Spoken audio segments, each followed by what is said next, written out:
Welcome back. तो friends, अभी का वीडियो है इंडिया दौरे पर आई डेनमार्क की पीएम, भारत के जलवे की हुई मुरीद।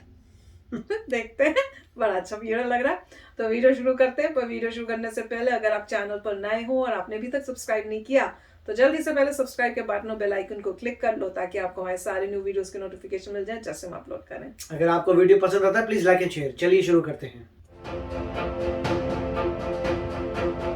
मोदी जी ने हेयर ले लिया, लग रहा है सर। है ना? एक तरफ चीन लगातार दुनिया के तमाम देशों से अपने संबंध खराब कर रहा है तो वहीं दूसरी तरफ भारत दुनिया के तमाम देशों से संबंध मजबूत बना रहा है।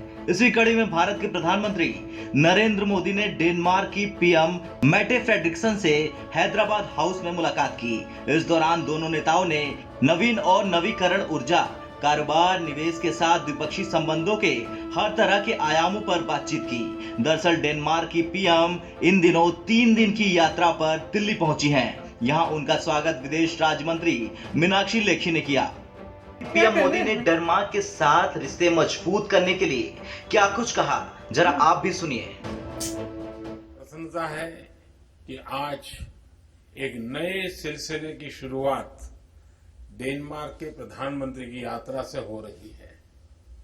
एक्सेलेंसी, यह भी सुखद संयोग है दाढ़ी कम कर कि रहे हैं। आपकी पहली भारत यात्रा है।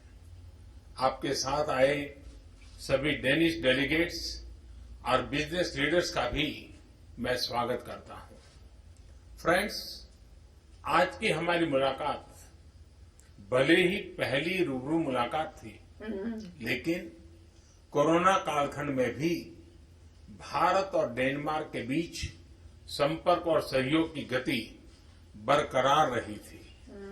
इनफैक्ट आज से 1 साल पहले हमने अपनी वर्चुअल समिट में भारत और डेनमार्क के बीच ग्रीन स्ट्रेटेजिक पार्टनरशिप स्थापित करने का ऐतिहासिक निर्णय लिया था।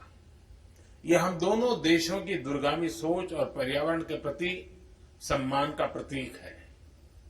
यह पार्टनरशिप एक उदाहरण है कि किस प्रकार सामूहिक प्रयास के द्वारा टेक्नोलॉजी के माध्यम से पर्यावरण को संरक्षित रख सकते हुए ग्रीन ग्रोथ के लिए काम किया जा सकता है।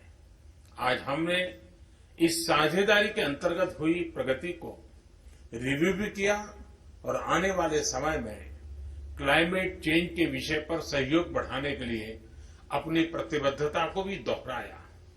इस संदर्भ में यह भी बहुत प्रसन्नता की बात है कि डेनमार्क इंटरनेशनल सोलर अलायंस का सदस्य बन गया है। हमारे सहयोग में यह एक नया आयाम जुड़ा है।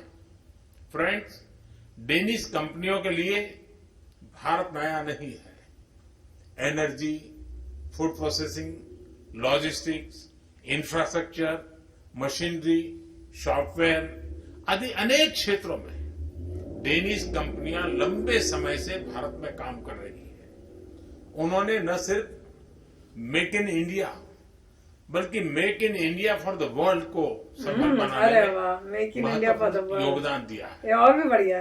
भारत की प्रगति के लिए जो हमारा विजन है, जिस स्केल और स्पीड से हम आगे बढ़ना चाहते हैं, उसमें डेनिश एक्सपर्टाइज और डेनिश टेक्नोलॉजी बहुत महत्वपूर्ण भूमिका अदा कर सकते हैं। भारत के अर्थव्यवस्था में आए रिफॉर्म्स, विशेष रूप से मैन्युफैक्चरिंग सेक्टर में उठाए गए कदम ऐसी कंपनियों के लिए अपार अवसर प्रस्तुत कर रहे हैं। आज की मुलाकात में हमने ऐसे कुछ अवसरों के बारे में भी विस्तार से चर्चा की है।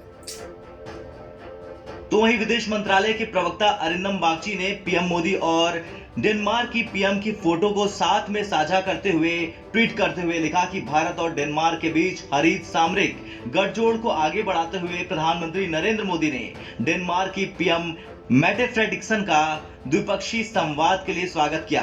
बैठक के दौरान प्रधानमंत्री नरेंद्र मोदी और मेटे फ्रेडरिक्सन के बीच पिछले साल स्थापित हरित सामरिक गठजोड़ की प्रगति की समीक्षा किए जाने की संभावना है। ब्यूरो रिपोर्ट, भारत तक। तो फ्रेंड्स, प्यारा वीडियो था। मोदी जी ने वापस ऐसे हेयर कट कर लिया। हाँ, पहले मेरे को हस्बैंड बोल रहे थे, मैंने कहा नहीं, फिर मैंने ध्यान से देखा तो वाकई में ही था।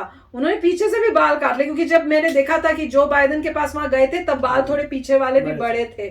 दाढ़ी तो उनकी मेरे ख्याल से थी थोड़ी छोटी, पर बाल थोड़े थोड़े पीछे से थे। अब बिल्कुल यार क्या हैंडसम लग रहे थे, मजा आ गया देख के। यही मोदी जी चाहिए थे, वो वाले इतने सीरियस से और ऐसे लग रहे थे ना, अभी भी सीरियस ही हैं पर अब अच्छे लग रहे थे। और क्यों अब क्यों कटवाए हैं भाई, ये समझ नहीं आया। और पहले क्यों नहीं थे वो भी नहीं समझ में आया, कोई समझा दे। मोदी जी को खुद ही बताना चाहिए कि क्यों उन्होंने नहीं किया था और अब क्यों किया है। पर बैक टू द वीडियो कि जो पीएम आई है डेनमार्क की, मैं कह रही हूँ बाकी कोई बहुत ही इंपॉर्टेंट बातें करने आई होंगी, क्योंकि खास कोरोना के टाइम में यहाँ आना और मिलना, बातें करना, कोई और भी इंपॉर्टेंट बातें होंगी बिसाइज जो कह रहे ग्रीन करने, पर्यावरण और पॉल्यूशन और उसके बारे में।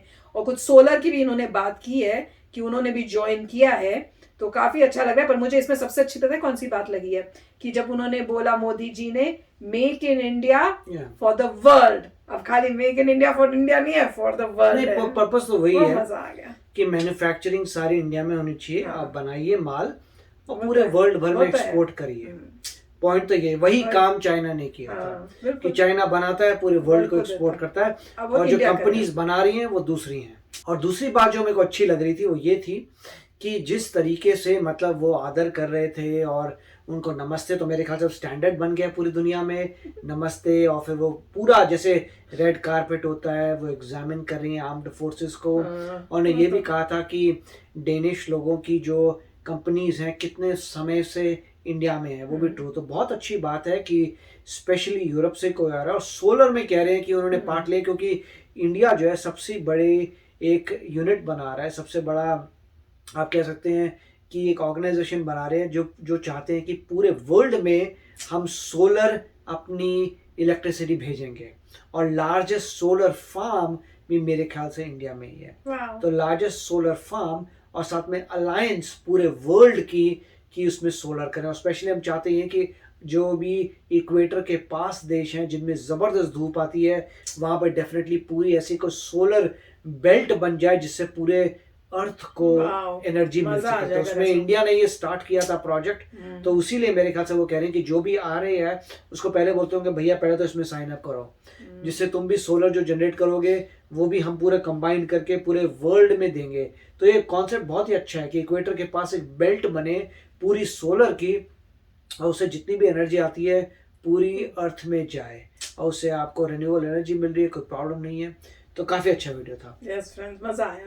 तो चलो चलते हैं, मिलेंगे नेक्स्ट वीडियो में बहुत ही जल्द। Till then take care and bye bye. तो अगर आप मेरे इस चैनल पे नए हो तो जल्दी से सब्सक्राइब के बटन को हिट करो और बेल आइकन को क्लिक करो, ताकि आपको मेरा जब नया वीडियो मैं लगाऊं आपको उसके बारे में जल्दी से पता चल जाए।